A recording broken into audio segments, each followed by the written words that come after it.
Continuing your lessons. This is part 3 of verbs. अब तक हमने पिछले वीडियोस में यही जाना है कि वर्ब्स क्या होते हैं, कितनी तरह के होते हैं, ट्रांजिटिव वर्ब्स क्या होता है और ट्रांजिटिव वर्ब से जुड़ा उसका ऑब्जेक्ट क्या होता है और कितनी तरह का हो सकता है। इस वीडियो में हम जानेंगे इंट्रांजिटिव वर्ब्स के बारे में, जो कि वर्ब का दूसरा टाइप है, फाइनाइट वर्ब्स का, मेन वर्ब का। इंट्रांजिटिव वर्ब्स वो वर्ब्स होते हैं जो ठीक ट्रांजिटिव वर्ब्स के विपरीत अपने साथ एक ऑब्जेक्ट नहीं लगाते हैं, जिनका सेंस कंप्लीट रहता है पहले ही, उन्हें ज़रूरत नहीं पड़ती कि अपना सेंस कंप्लीट करने के लिए किसी ऑब्जेक्ट का सहारा लें, या जो सिर्फ डूअर को ही इन्वॉल्व रखता है, उस वर्ब को हम इंट्रांजिटिव वर्ब कहते हैं। जैसे इन एग्जांपल्स को देखिए, द बॉय रैन फास्ट। तो रन या रैन में सिर्फ डूअर ही इन्वॉल्व है, इसमें किसी और चीज़ का इन्वॉल्वमेंट नहीं हो सकता, ये इंट्रांजिटिव है। उसी तरह से द बेबी क्राइज या शी वीप्स या द चाइल्ड लाफ्स, इन सारे सेंटेंसेस में जो वर्ब्स हैं वो इंट्रांजिटिव वर्ब्स हैं और इनके साथ कोई ऑब्जेक्ट लगाना ज़रूरी नहीं है टू कंप्लीट द सेंस। अब ट्रांजिटिव वर्ब्स के ठीक ये विपरीत हुआ, क्योंकि ट्रांजिटिव वर्ब्स में हमने देखा था कि उसमें ऑब्जेक्ट लगाना बहुत ज़रूरी था। अब इंट्रांजिटिव वर्ब्स की बात करें तो इंट्रांजिटिव वर्ब्स दो तरह के हो सकते हैं। एक है वर्ब ऑफ कंप्लीट प्रेडिकेशन और दूसरा है वर्ब ऑफ इनकम्प्लीट प्रेडिकेशन, जिसके बारे में मैंने पहले पार्ट में भी बताया था। वर्ब ऑफ कंप्लीट प्रेडिकेशन वो है कि जब जिस वर्ब में कोई और दूसरे इंफॉर्मेशन ऐड करना ना पड़े। कभी कभी किसी इंट्रांजिटिव वर्ब के साथ आपको एक्स्ट्रा इंफॉर्मेशन भी ऐड करनी पड़ती है, किसी एक वर्ड का सहारा लेना पड़ता है, लेकिन जिस वर्ब के साथ कोई एडिशनल वर्ड यूज़ ना करना पड़े, सेंस कंप्लीट हो, तो वो है वर्ब ऑफ कंप्लीट प्रेडिकेशन। जैसे इन एग्जांपल्स को देखिए, पिछले जो सारे एग्जांपल्स आपने देखे वो भी सारे कंप्लीट प्रेडिकेशन के थे। ये भी जैसे देखें, द बेबी लाफ्स या द गर्ल स्लीप्स या बर्ड्स फ्लाई, इसमें कुछ और एडिशनल इंफॉर्मेशन की ज़रूरत नहीं है। लेकिन कुछ वर्ब्स ऐसे होते हैं जिनमें सेंस इनकम्प्लीट रहता है जब तक कि आप उसमें कोई एक्स्ट्रा इन्फॉर्मेशन ऐड ना करें, कोई दूसरा एक शब्द और उसमें न जोड़ें, तो वो इनकम्प्लीट रहता है। इसलिए उसको, ऐसे इंट्रांजिटिव वर्ब्स को हम वर्ब्स ऑफ इनकम्प्लीट प्रेडिकेशन कहते हैं। जैसे इन एग्जांपल्स को देखिए, ही सीम्स टायर्ड।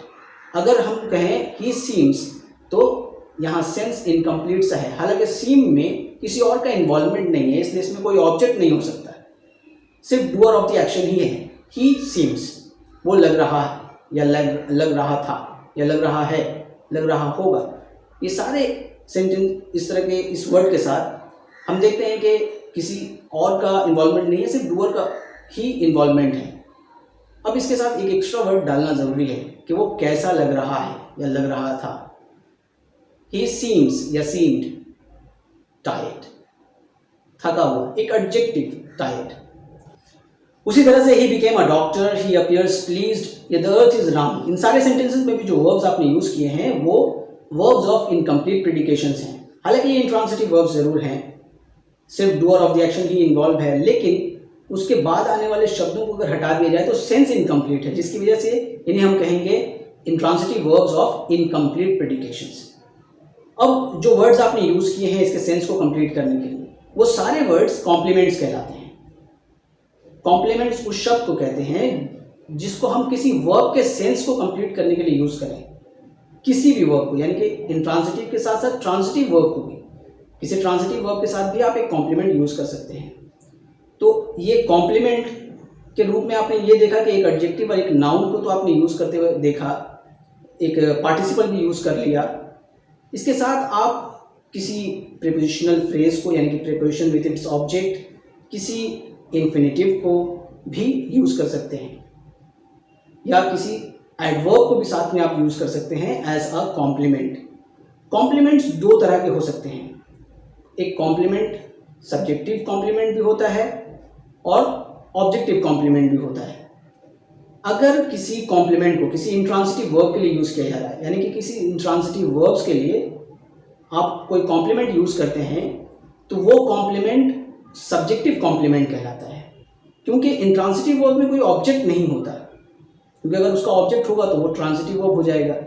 तो इंट्रांसिटिव वर्ब्स के साथ चूंकि ऑब्जेक्ट नहीं होता, सिर्फ सब्जेक्टिव होता है, तो सब्जेक्ट से रिलेट कर रहा है वो कॉम्प्लीमेंट, इसलिए वो सब्जेक्टिव कॉम्प्लीमेंट है। जैसे पिछले जो सारे एग्जांपल्स देखे आपने, द बॉयज सीम्ड टायर्ड, या उसके बाद आने वाले sentences, he became a doctor, he appears pleased, या द अर्थ इज राउंड, इन सारे सेंटेंसेस में जो कॉम्प्लीमेंट्स यूज किए गए हैं वो सब्जेक्टिव कॉम्प्लीमेंट्स हैं क्योंकि सब्जेक्ट से रिलेट कर रहे हैं।